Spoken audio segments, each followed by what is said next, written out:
What's my strategy for working with libraries? What's my approach to getting realistic string sounds? What about royalties and Soundcloud and mechanicals? And do I upload my cues to Soundcloud before or after they've been accepted to a library? If you want to start a YouTube channel, should you register your songs first? And what are some of my best placements? Well, it's another Composer Q&A featuring your questions and other questions from the 52 Qs Facebook group on today's vlog check-in. And we're also going to check out a dramedy cue featuring found sounds from the kitchen on my week 38 vlog check-in.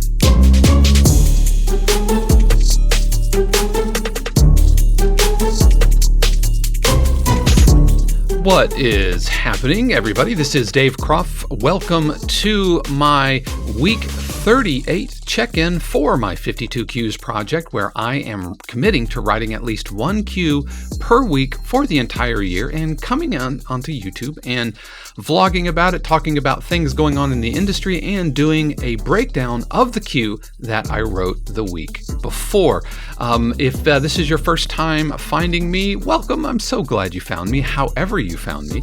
If you wouldn't mind, maybe consider giving the video a thumbs up and subscribing to the channel. It really does help composers just like you find me. And before we get started, I want to give a special word of thanks to my Patreon patrons whose support keeps things going here.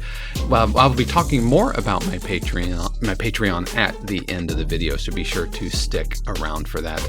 Like I said, we're going to be doing a breakdown of the cue that you're listening to right now called Kitchen Contraptions, and it features found sounds from the kitchen, and meaning like a whisk, bowl, and a fork. I talked about it last week. I talked about how just record something, and I kind of took that to a whole new level. And this is a cue that was written during last week's music production live stream. If you want to skip over the vlog portion, then you can check out the timestamps in the description below. But what we're going to be doing today is I'm going to be answering questions that have come up in the 52 Qs Facebook group. I posted a link. Hey, I'm doing a Q&A soon, and we did it several months ago, and it was really well received. And I wanted to give you guys another option to just ask anything you want about the industry.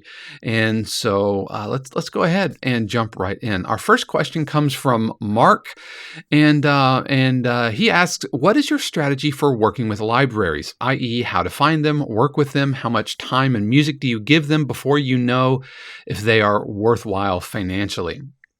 Well, my strategy is, like you said, finding libraries that are getting you placements and not easy to submit to, but very will definitely work with you.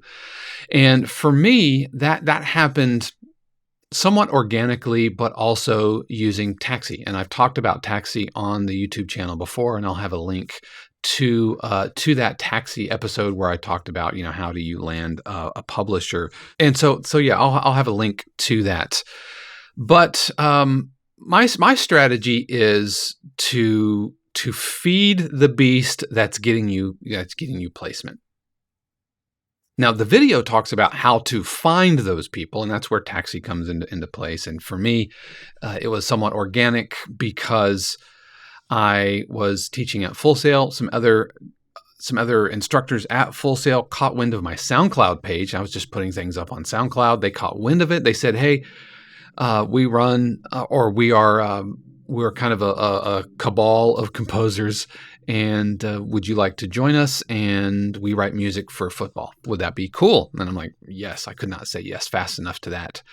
But it started with me working on my craft, working on my music, and putting it up on SoundCloud, really just for myself. I wasn't trying to build a SoundCloud following or anything like that. I just put it up there and we'll see what happens.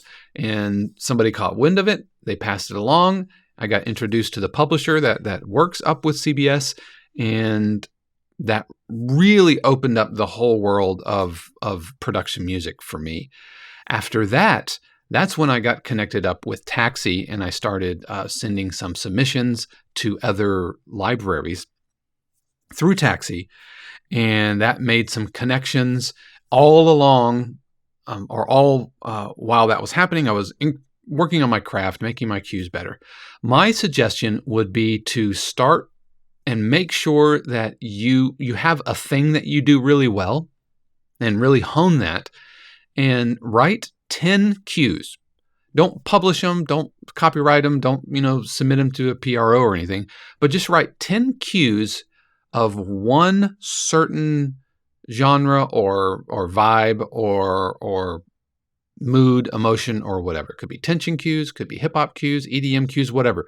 But write 10 cues of those. Make them around 2 minutes each. That way, when you start pitching to libraries, you can actually pitch entire albums. If you could do 12 cues, 15 cues, even better. But often libraries don't want to see what you've done as much as they want to see, they want to know if you're ready to go. Because if they sign you, then they're gonna ask you to submit. And if you're just never answering emails, or you're never, or even more than that, if you are not able to produce on a consistent basis, then you might not be, I don't want to say worth, but you might not be worth the effort of having you on their roster. But when you roll up to a library with 10 cues, like ready to go, then you're already demonstrating, A, that you can produce consistently. They might not necessarily know how long it took you to do that, but I mean, that's between you and your creative muse. They already know that you can create consistently. They already know that it isn't just one track that you put together that maybe you cobbled together from loops or whatever, but that you have a genre or a style that you do really, really well. And they know, or at least believe, that you're ready to join the slipstream, right? The East Australian current from Finding Nemo of composing output. And so when you roll up to a library with 10 cues ready to go, they might sign the whole lot of them. They might say, thanks, we'll put these 10 cues into our libraries, and off we go. Now, the challenge is, making sure that you're not pumping cues into a library that's just kind of going into a black hole. And some of that is just trial and error. You find a library that works. It's like casting fishing lines out, and you're going to get a little nibble here, a little nibble there. But if there's one fishing spot that you keep reeling up, big fish, then feed that beast. But that does take a little bit of time. It takes a little bit of time to seed some things out. And then once you start getting some placements, and then just back the dump truck up and give them as many as they'll take. Now, the first few might be a little, there's a learning process. Each library is different. And so you have to learn their submission, guidelines, what they want, what they look for. Is it AIFs or waves? Is it, 16-bit, 24-bit? What about their submission process and metadata and tags and all of that? And I would say, in a nutshell, be ready to produce a lot, have 10 cues, at least 10 cues ready to go. Find the one thing that comes easy to you and pour your energy into that. But even still, start kind of casting your fishing line into these different libraries. All right. So thanks for the question, Mark. And I think we have another one from you coming up a little bit later. Michael asks, what is my approach to getting a realistic string sound? This has been a struggle with me and with many listings I've composed for. First of all, thanks for the question, and really am enjoying your drumming videos. I know we're like Facebook friends, and you make me want to play more drums watching your drumming. So that's cool. That's very cool. There are three components, I think, that make up good string sounds. And I'm going to talk conceptually. I'm not going to like pull up a DAW and all that stuff. But first of all, start with a really good string library. And this is one of the reasons I went with Project Sam, because it's just a Swiss Army knife. Is it the most realistic? Can you do like super uber realistic like cello solos and stuff? Not really, but starting with a good string library, the BBCSO is fantastic. I think as far as realistic strings, it's been the most realistic that I've used, but that comes with a heavy learning curve. You have to know your way around orchestration, meaning what different articulations, like do you know what consordino versus flautando? Do you know what Bartok pizzicato is? Col legno, all these terms, these Italian music terms. BBCSO leans into those, and so there's a bit of a learning curve, and unlike Symphobia, where you can just kind of put your hands on the keyboard and you get a full lush ensemble, BBCSO is individual sections, and so it takes longer to program. It's more processor intensive. It's like driving a Ferrari, whereas Symphobia is like driving a really, really, really nice Honda. And I don't say that disparagingly. I have a Honda Element that I will drive until the wheels fall off because it is a workhorse. But if you're looking for a fine-tuned machine where you can like tweak out absolutely every element of the orchestration, then Symphobia is not the tool for that. All right, so first, start with a good string library, save up your pennies, and invest in a good string library. The other thing is work with modulation or expression or velocities, okay?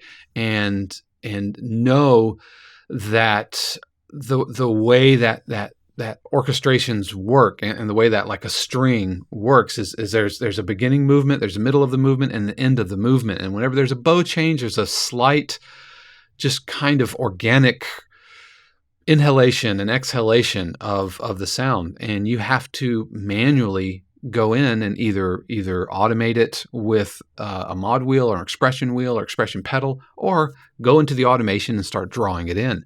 Now, how you do that, as far as in the DAW, that's dependent on whatever DAW you're using, but knowing when to do it, that just takes practice, and that takes a lot of listening and experimentation. So mod wheel, expression. And then finally, anticipate. And this kind of goes along with that previous thought. Anticipate things like bow changes, and when a player's bow moves, like I said, there's a little dip of energy, but also, you can't hard quantize, and you have to go in and anticipate where the attack envelope changes from a bow change. So if you're going from this note to this note and the bow is moving, we're doing that up the string, the good string libraries will have that legato transition, between those strings, have that transition sample that it puts in between two sustained sounds so that it sounds realistic. But that also means that it's no longer perfectly quantized on the grid.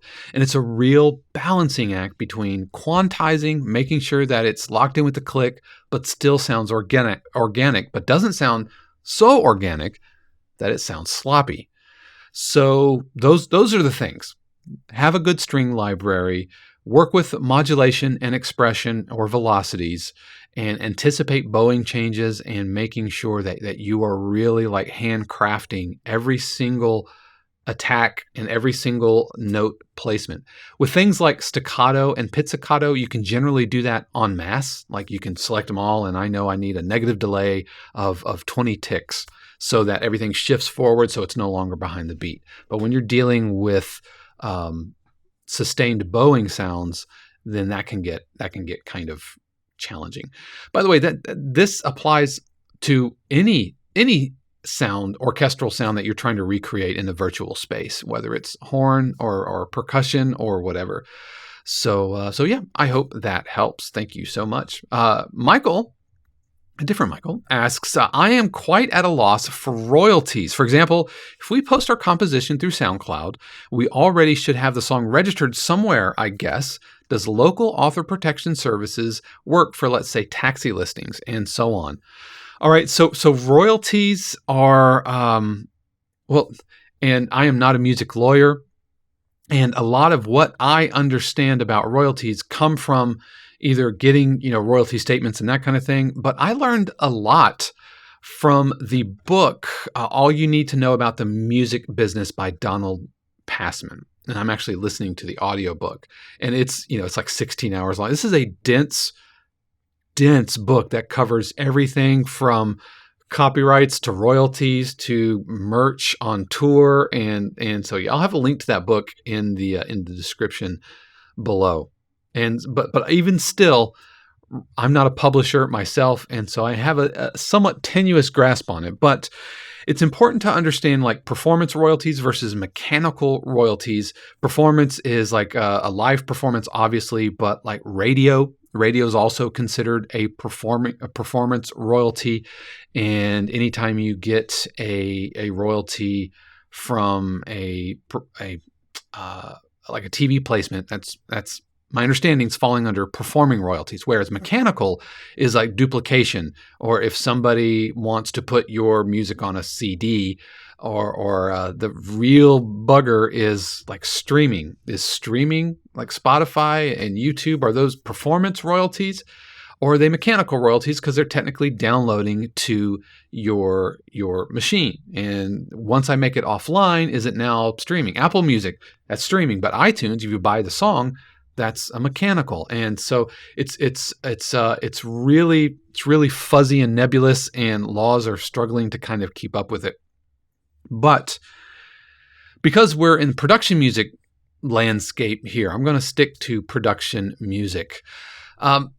As I've mentioned before on another video, I think I don't register all my music. I don't register anything in the production music world to a PRO, because that is usually taken care of by the publisher. And the publisher assumes the copyright because publishers need the rights to be able to do something with your music, like sign sync deals and license deals and get your music on TV. And so if you have the copyright, and if you have the registration, if you've registered your track up to APSCAP or BMI or CSAC or SOCAN or JazzRack or whatever, then that just gums everything up.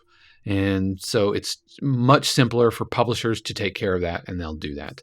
As far as like collecting royalties on SoundCloud, I know this is something that it's like they're trying to make fetch happen, right? They keep kind of pushing this. But my experience is I don't really use SoundCloud as an avenue for performances. The same way I don't use SoundCloud or YouTube. I don't put music on YouTube with the hope of people streaming my music from YouTube. If somebody goes to SoundCloud, finds my music and listens to it, that's all well and good. But I'm not looking to collect royalties through that. So I'm not sure. I don't register any of my cues up to SoundCloud, and there's a couple of other SoundCloud and like YouTube channel questions coming up here. But as far as local author protection services, like with Taxi, it's the same way, because you mentioned, like, let's say for Taxi, you don't want to have those registered necessarily and copyrighted already, because if it's production music, then the library might assume that for you. I hope that helps. Royalties are nebulous, and if you're an artist looking to like put music out on Spotify and post music onto Apple Music, then it's kind of a different ball game. And I use, because I have a couple of things, and I'm totally blanking on the name of the service. Hey, Future Dave here. Get a load of this guy. He is having a complete meltdown, and I'm not going to edit it out because he can't remember that the streaming service is DistroKid. DistroKid. They upload music. And DistroKid, my dude. Music up there. It's like a yearly fee. it's not CD Baby, but it's like CD Baby and DistroKid. But they take care of that. I can't believe I'm blanking on the name of that. Like I said, I'll put the name of that here. But that's a whole different world, and that does collect royalties, and those are performing royalties and not mechanical royalties, because that it's a distribution service that gets your music out to the streaming channels like Spotify, Apple Music, Amazon, Tidal, and all of that. So thank you very much, Michael. I hope that was helpful. I felt like I got into a cul-de-sac there, but I hope that was helpful. Continuing on, Jamie asks a couple of questions. First, regarding SoundCloud and then YouTube. Do I upload my cues to SoundCloud before or after they've been accepted to a library? Any cue I ever write, I put up on SoundCloud as a private listing. Mostly because I like to listen to my own music, and I will use SoundCloud. For me, it's the most mobile that I can take to different, sound systems and everything. And I put everything on SoundCloud, keep it all organized in playlists, and I keep yearly playlists. So I have a playlist for 2019, for 2020, for 2021, because this is like the third year I'm focusing on, one cue a week and everything. And so I have a whole playlist. So at the end of the year, I can look back and see these are all the cues that I wrote in 2021. And so I do that up on SoundCloud. Once it gets published, I still don't make it public, but once it gets aired, once it makes air, then I will typically put as heard on NFL Today or Temptation Island or Dr. Pimple Popper or whatever. I'll put that up in parentheses once it's made air, and then I will turn it public.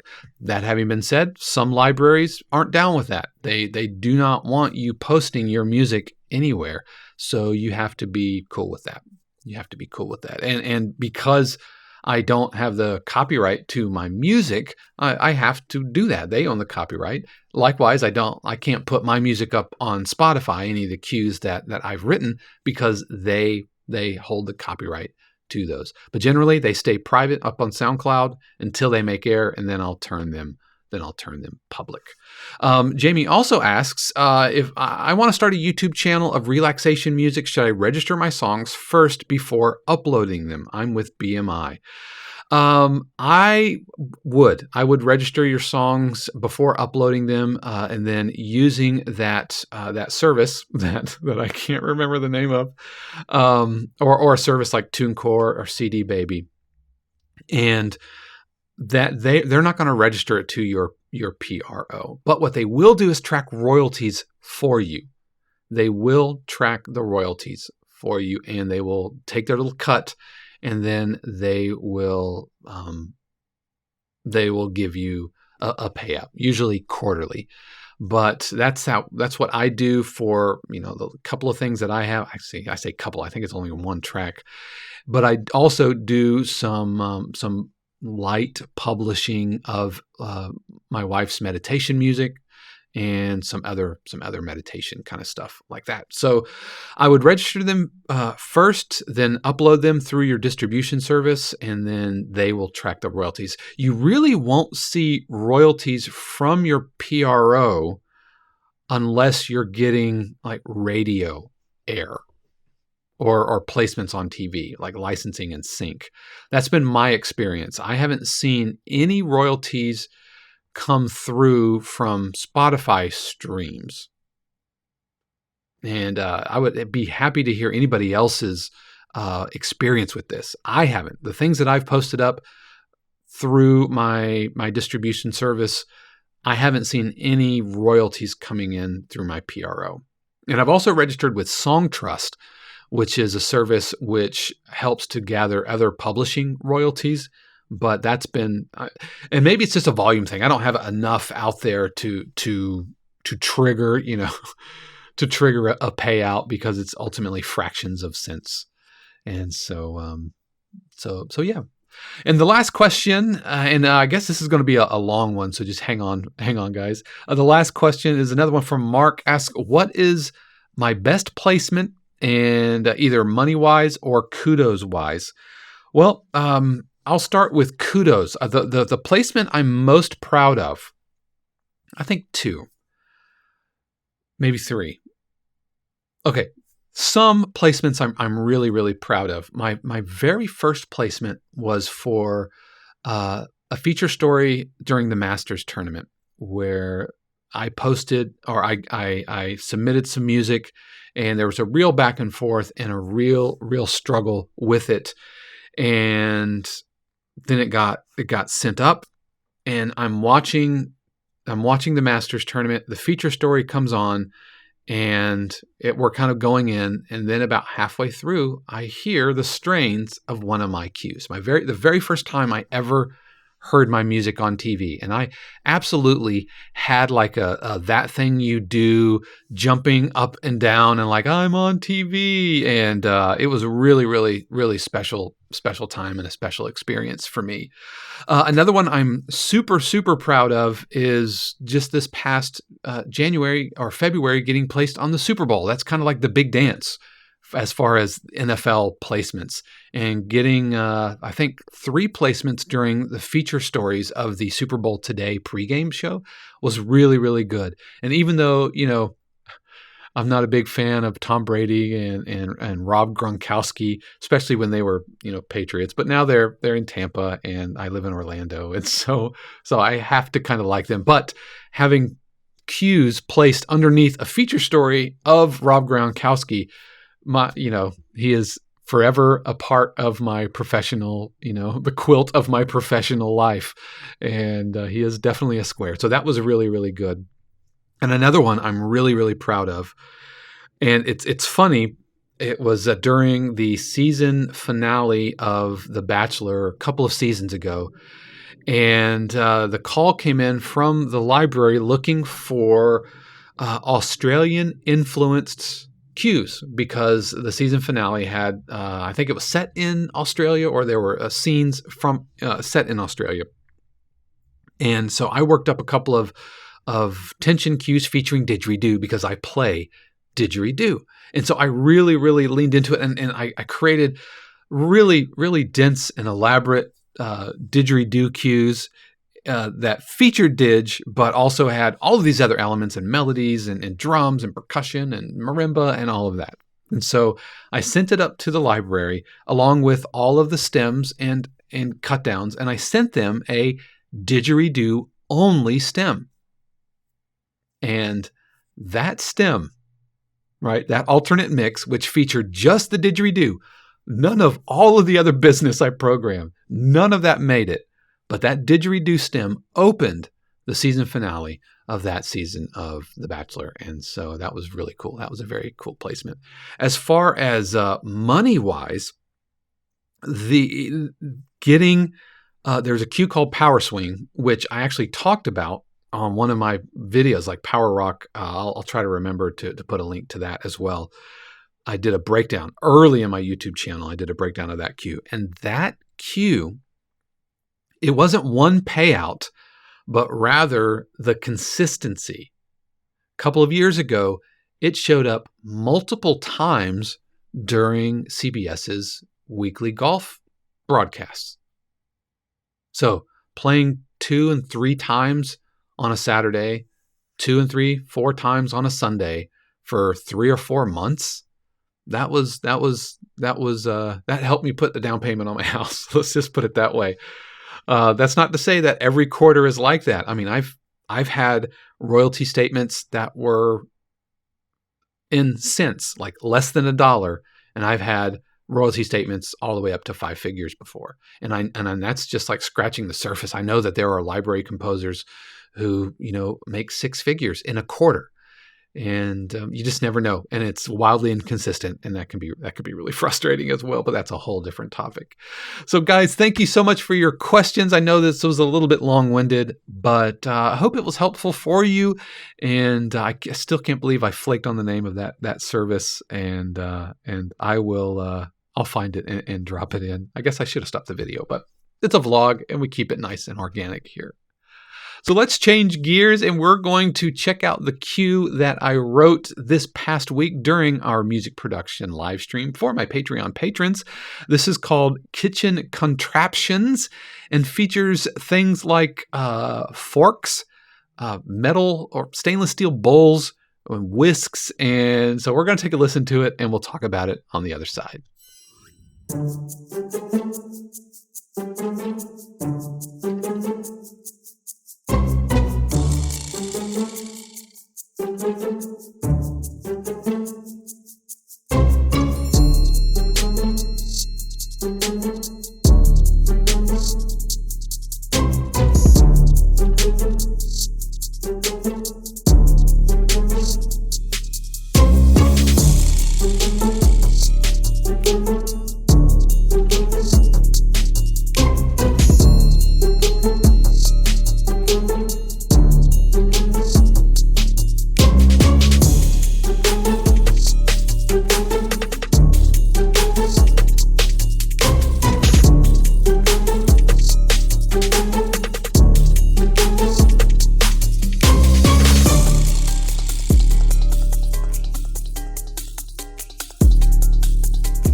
That was Kitchen Contraptions.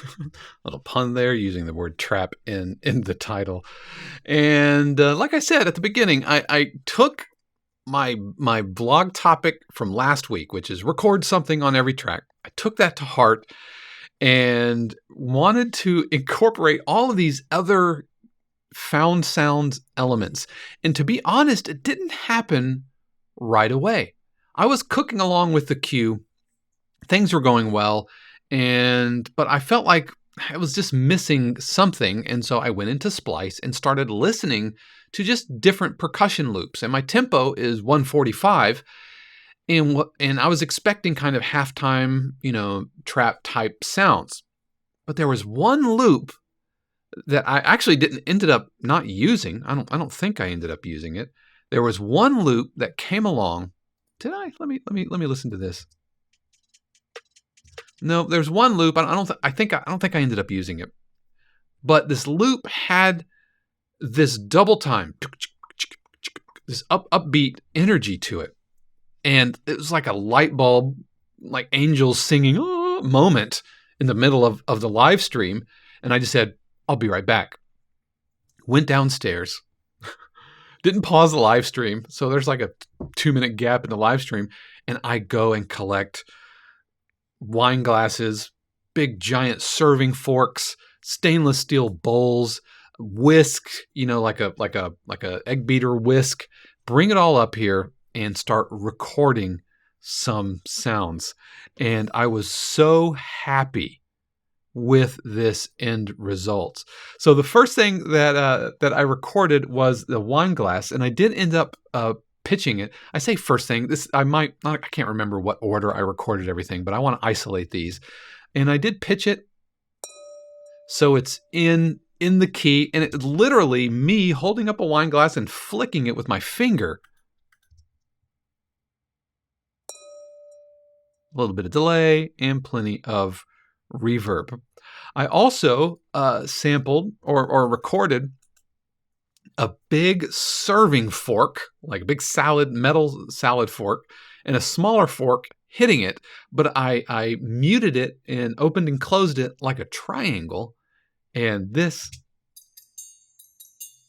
just a standard triangle.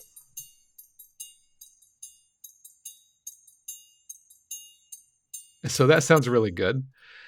And this whisk, I really enjoyed that. I just kind of tapped it because I had already had a vibra slap. that that's just a splice one shot. I already had a vibra slap in, but the whisk, when I tapped it, sounded kind of like a vibra slap. And so I hit it just with my hand, hit it, hit it, and grabbed it.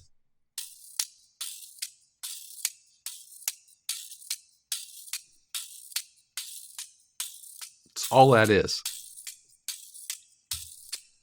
Then I recorded myself going really silly. It's kind of gross, like when you record it and listen to it, but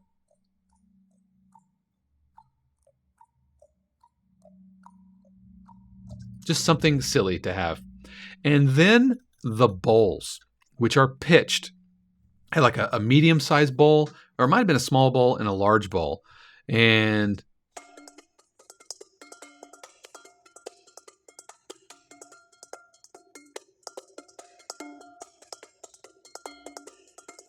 pushed that one pretty far left, and then created an upbeat pattern with the other bowl. Let me turn the click on so you.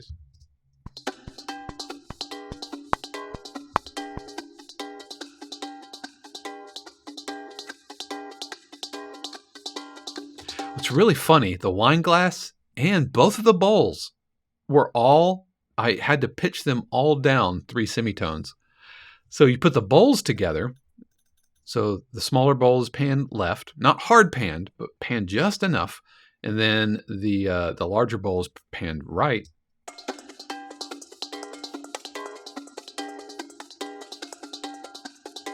Add the forks to it.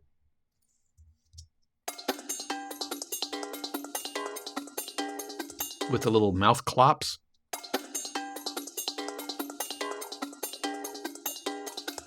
The whips. And then finally the wine glass.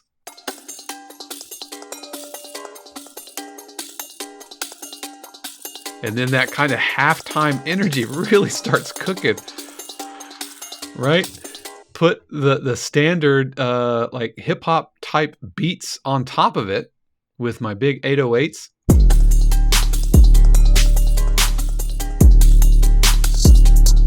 Some hip hop, some traps, hats, another top loop, some snaps. It's me recording some snaps, some shaker. Triangle going on here, some percussion, some reverse crashes. That's more transitional.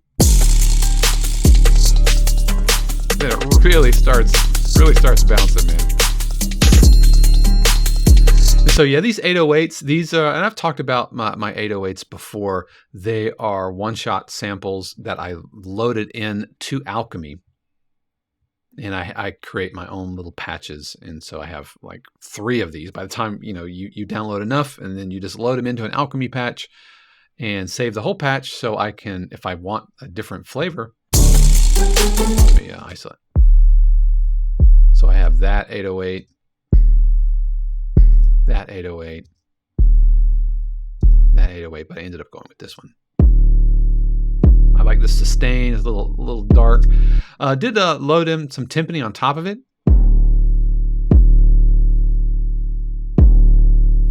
And the timpani is mirroring what the low strings are doing. So the percussion itself is a complete control instrument. Let me go ahead and load that in and let complete control do that in the background. It's actually a battery sound. And I didn't really do anything other than load up the sound and then played it in. I didn't do a ton of tweaking. Man, I tell you what, if you've learned anything from this channel, you know that I thrive when I can just pull things out of the box and use them. I am not an infinite tweaker. That having been said, I try to customize things as needed, but if I don't need to, like I don't load up the patch with the idea of, hey, I should tweak this, especially if it works great right out of the box. And so, yeah, this diamond kit, like I didn't even put a kick in there. So that's the percussion. Or the drums. Splice hi-hat loop. Nice and wide. And did I have some? Yeah, the drums themselves had some hi-hat, which are kind of in the center. And my second hi-hat is split out a little wider using the sample delay by 20 milliseconds. This is something that I do all the time if I'm doing trap hats. I'll put one trap hat kind of right down the middle, and then I'll do a second trap hat layer on top of it. Have this top loop.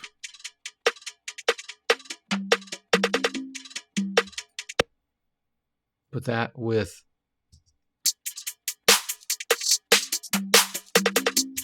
shaker, just an egg and some snaps. But put all of that percussion together, especially with that double time kitchen percussion.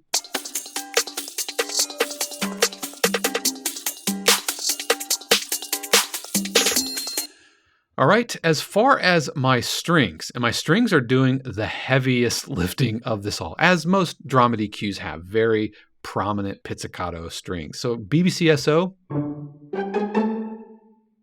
just set to pizzicato, and I layered, underneath those, I layered Symphobia. And this is the first time I've layered BBCSO and Symphobia, I think.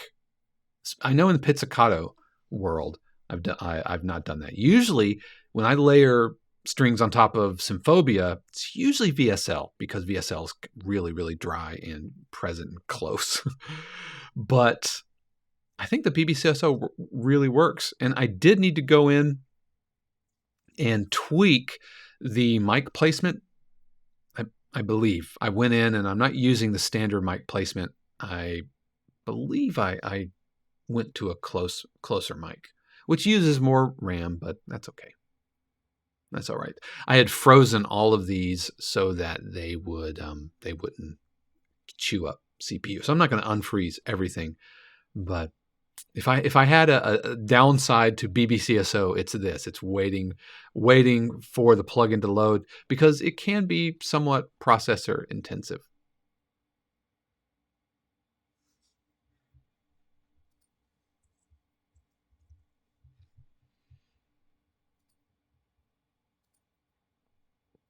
So as we open this, look at the mix.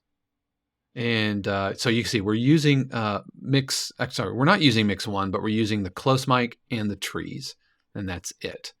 And the reason is because I wanted it to blend well with the Symphobia strings, which I also have using the close mics, and then blend those two together using the same reverb profile. So those work really well together. Did layer in some low strings. With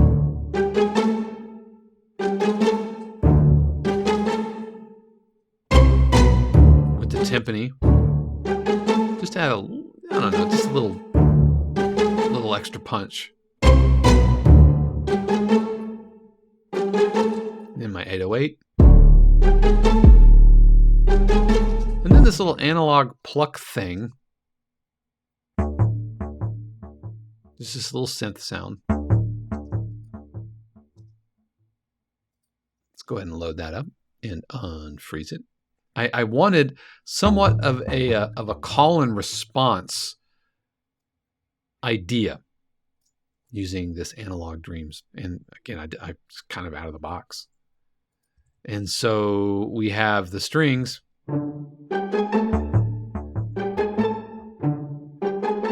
So it fits right in between, and that lines up with the 808.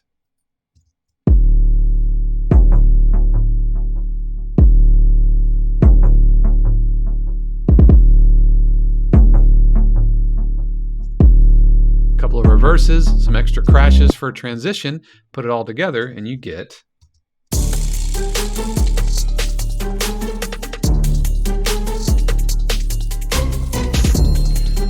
pretty standard form.